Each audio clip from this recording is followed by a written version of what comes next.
જે મને સારું થયું છે ને કે તમે લોકો ઘરમાંથી જ કરી શકો. આ મારું રિઝલ્ટ છે અને રિઝલ્ટની સાથે હું એવું કહું તમે દવા વગરના જીવો કઈ રીતે જીવી હતી. એના માટે અમારા મમતા મેડમ આવ્યા છે તો મમતા મેડમ માટે જોરદાર કહેવી.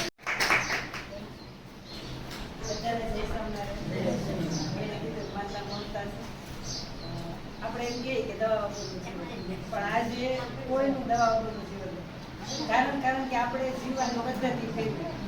આપણા વડીલો આજથી 30-40 વર્ષ પહેલા જાય તો જે પદ્ધતિથી જીવતા હતા એ પદ્ધતિમાં આપણે કેટલો બધો ફેરફાર કરતા. એ લોકોને આ મોટા મોટા રોગ હતા ત્યારે ક્યાંય હમણાં ગોઠણના ઓપરેશન, કેન્સર થઈ છે, શુગર આવી ગઈ છે, એવું કાંઈ નથી.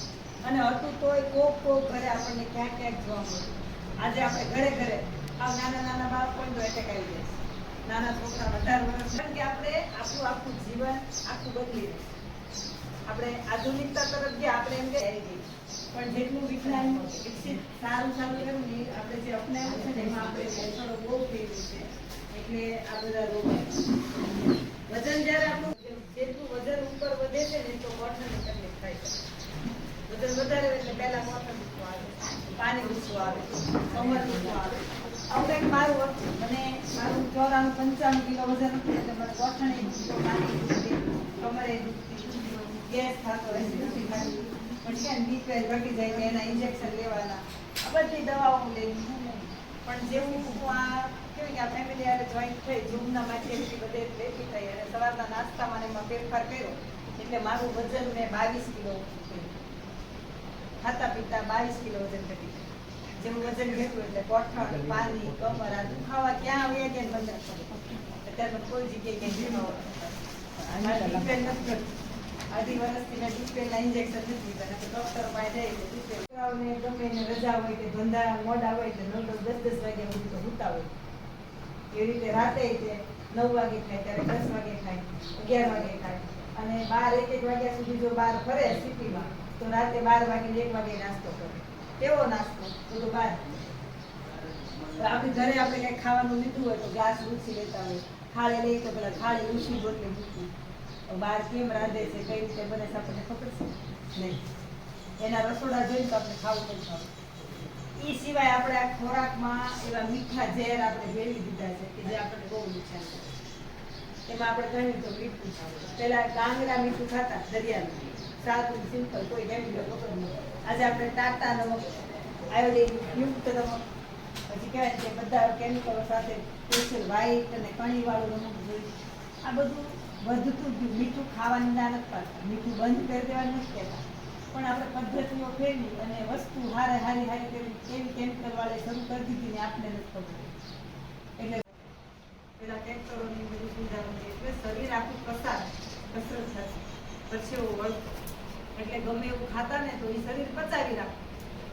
આજે કેવું થઈ ગયું છે, બધી સુખ સુવિધા. વાડીએ જાવું તો ગાડી લઈને જાય, ત્યાં હળ આખવા નથી, ટ્રેક્ટરો છે. બહેનોને ઘરે બધા કામના મશીનરી જે દ્વારા આપણું શરીર સાફ થતું. આપણે શરીર સાફ કરે, ઘર સાફ કરવું, પાણી જોઈ છે. પહેલા હળ આગતા અથવા બળદ આગતા હોય ને તો કલાક 1.5 કલાક ખરે એટલે આપણે એમ કે ઢોળ થાક્યા છે, ખોરો આપીને કલાકે ખેતી કરતા હોય ખબર હોય કે કલાક 1.5 કલાક થાય કે આપણે બળદને ખોરો આપવા બેહાડી દઈએ. પાણી પીએ, આપણે પાણી પીએ, એને પાણી પીએ. આજે આપણને કલાકે પાણી સાંભળે છે નહીં. આખો દિવસ ક્યારેક તો હવાનું પીધું તો બપોરે ખાઈ ગયું પાણી સાંભળે, ત્યાં સુધી આપણે પાણી નહીં થાય તો આપણું શરીર સાફ કેમ થતું નથી? આપણે ભૂલી ગયા છે આપણે મેથડ. એટલે આ મેથડો પાણી, પેટ સાફ કરવું હોય, શરીર સાફ કરવું હોય તો તો આ અમે જે શીખવ્યું છે ફોનમાં એનું કારણ કે તમે મહિનો બેસો ને ખાલી સાંભળો, મહિનો બેસો રોજ તમને થોડું બધું શીખવાડશે. રોજ સાંભળશો એટલે તમને ખબર પડશે હા આટલા શરીરમાં ફેરફાર કર્યા છે ને એટલે આ બધું છે. તો મારા ખોરાકમાં ફેરફાર કરવો. જો ખાવાનું કાંઈ બંધ નથી કરાવવું. તમારે વજન ઘટાડવું હોય તોય નહીં, વધારવું હોય તોય કોઈ વસ્તુ બંધ નથી કરી દેવાની, પણ ફેરફાર કરવાનો છે. શાક સાદું આજે બધી આઈટમ આપણે રાતે બનાવી અને ખાઈને મજાના મૂકી દે, શરીરને હલાવી દેવાની. એટલે પછી શું થાય, પેલું કહેવાય ને વલોણું ફેરવતા હોય, શ્વાસ કરતા હોય અને વળી થોડુંક દહીં પાછું નાખ્યું, થોડું પાણી નાખ્યું, ફરી ફેંકો 2 આટમ, ફરી પાણી દહીં નાખ્યું તો તમે એમ નાખ કરો, ફેરવા કરો તો હું માખણ ઉતરે ખાસ જ ન હોય, બધું દોરાઈ જાય. એમ શરીરનું એવું છે 3 ટાઈમ નિયમિત સરસ મજાનું જમતા તો પાચન સારું થતું, ટાઈમ આપતા પેટમાં ખોરાકને વલોવાનો ટાઈમ આપતા. આજે આપણે બહેનોની આદત કેવી થઈ ગઈ છે, રસોડામાં જ્યાં ડબ્બા હોય ને ખોલી થોડું ખાઈ લે. સવારે ખાધું હવાથી સાંજ સુધીમાં તો આપણે કેટલી વખત કેટલું ખાઈ લીધું, કેટલાય બટકા ચાખી લીધા છે. રસોઈ બનાવતા બનાવતા આજુબાજુ કંઈક પડ્યું હોય તો આપણે થોડું રાંધતા મોઢું ચાલુ થોડું નાખ્યા જ કર્યું કેમ ભગવાન કેમ પાછળ. આ તો હું કાંઈ નથી કહેતી, આટલું સરસ આનથી પણ વિશેષ નોલેજ અમે આપીએ અને એક એક વસ્તુનું નાનું જ્ઞાન આપીએ. અમે જે નાસ્તો કરીએ છીએ એમાં જે હું છે, શા માટે લેવું જોઈએ, અને શું ફાયદો થાય છે, આ બધું વસ્તુ તમને એમાં શીખવા અને શરીરને આપણી જાતે કેમ રિપેર કરવી લેવી. આજે આપણે બાળકોને ભૂખ લાગી હોય તો આપણે બહારના પડીકાના બિસ્કીટ પકડાઈ જાય.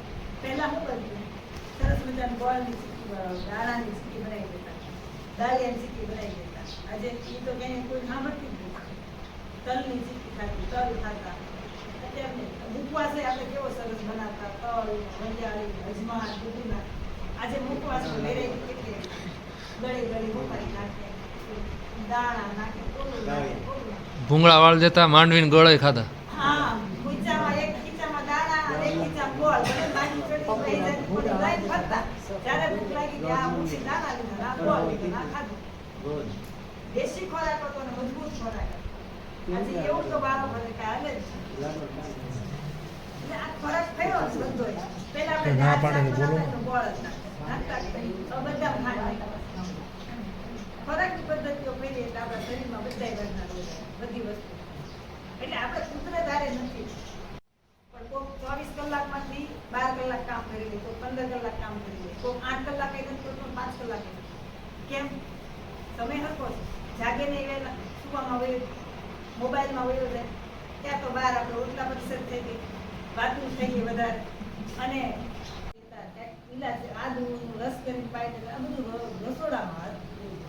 હા, અને આજે અમારો જે કહે છે ને સવારમાં અમે નાસ્તો ફેરવીએ છીએ, સવારમાં એટલું બધું કહેવાય ને કે ઘી, ભાખરી, માખણ ખાઈ લેતા, એની જગ્યાએ અમારો જે નાસ્તો છે એ બહુ સરસ. તમને પૂરતા પ્રમાણમાં પ્રોટીન, વિટામિનમાં મળે છે. અત્યારે અમે ગમે ને કહેવાય હાથ પગ ભાંગ્યા હોય તો અમારે ડૉક્ટર પાસે જવું, પણ દવા છે ને એ કહેવાય કે રોગને આ જો 3 વર્ષ છે અમને કાંઈ નથી, ગમે એટલું ઠંડુ ખાધું કે ગમે એવું, અને આ ઓપરેશન કરીને જે છે આર્ટિફિશિયલ કામકાજ કર્યું હોય ડૉક્ટર એમાં હજી ધાક પડી જાય. હવે તો કમ્પ્લેન થાય નહીં. ડૉક્ટરને કહે કે બાકી જાય દર અઠવાડિયે એક વખત નાખવાના ફરજિયાત આજીવન જીવો ત્યાં હું અને કહે ને કે આમાં કંઈક થાય છે તો ડૉક્ટર શું કહે બેન એ તો આર્ટિફિશિયલ છે અમે નાખ્યું છે, કુદરતનું દીધેલું થોડું થઈ ગયું એટલે આપણે એમાં ઓલું કર્યું છે, થોડું ઘણું તકલીફ તો રહેશે. ઢાંકણનું બંધ એક બેનને આખો દિવસ એક ગ્લાસ પાણી પીતા, ખાલી એક જ દિવસ એને આ નાસ્તો એના શરીરમાં નાખ્યો, એક રોટલો ખાધો, નકર એટલા ભાત ખાતા રડવા મળ્યા. શા માટે? એને ડિસિઝન એવું લઈ લીધું હતું છેલ્લે કે હવે જીવન ટૂંકાવી દીધું. પણ આ ફેમિલી મળી ગઈ અને મુક્તાબાને ખબર છે 1 મહિનો આવ્યા છે, તો આવ્યા પછી તમને ખબર છે પેલા અહીંયા કેવું જીવન હતું ને અત્યારે એનું હાલન ચલન બધું થઈ શકે. આવું મારું નામ બોલો ને તો મને બહુ ગમે. કેમ કે આ સાંભળવા માટે જ હું તરફ કરું છું. મારું રિઝલ્ટમાં ટૂંકમાં થાય મારી 13 ફાઇલ હતી. પગનો દુખાવો, માઇગ્રેનની બીમારી, એસિડિટી, નામો દુખો, નસ દબાતી, અંગૂઠા કચ્છથી છે. ડૉક્ટરે કીધું આનું કોઈ સોલ્યુશન નથી. મારી પગની લિગામેન્ટ ફાટી ગઈ અને ઝીણા ઝીણા દુખાવા, 4 પગે દાદર ચડવાના અને એક પગ મૂકીને માથી ન બનતા. મારી ઘરે મારા જ અને મારા સર એટલે મારા હસબન્ડ ડાયાબિટીસ હતી, 350, 95 કિલો વજન હતું અને સેવા સમાજમાં છોકરાઓથી અંકલ તમે ખૂબ તમારું ધ્યાન રાખો. ત્યારે ઘડી અમને એમ થઈ ગયું કે શું કરવું એમ, કેમ કે આખા ઘરનો ફેમિલીનો ભાર અમારી ઉપર. કેમ કે ભાઈને હૃદયની બીમાર, ત્યારે આપણી પાસે આ કોઈ સિસ્ટમ જ નહોતી. મને આવું ફેમિલી આપ્યું તો સારા કર્મ કર્યા હશે. ત્યારે એમ થયું કે નાના કંઈક જોડાવું. ત્યારે અમે મારા કોચ હતા, એને ખબર હતી મારા ઘરની બધી પરિસ્થિતિ. ત્યારે એમ કીધું કે એકવાર તમે મહિનાની અંદર સરસ મજાનું રિઝલ્ટ લીધું. 3 મહિનામાં એને ધીરે ધીરે એને ડાયાબિટીસ બધી રીતે મને જોડી.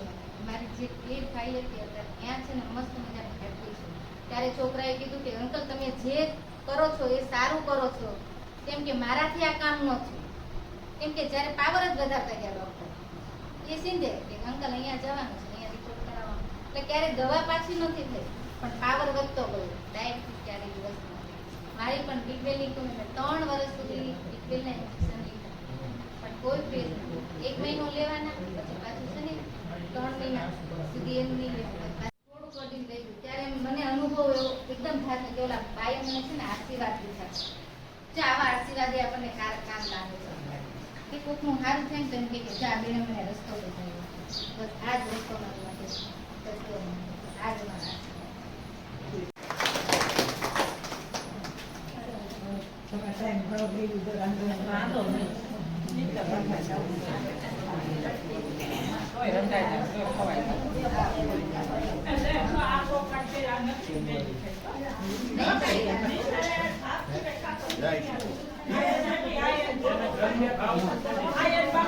બપોરા કરી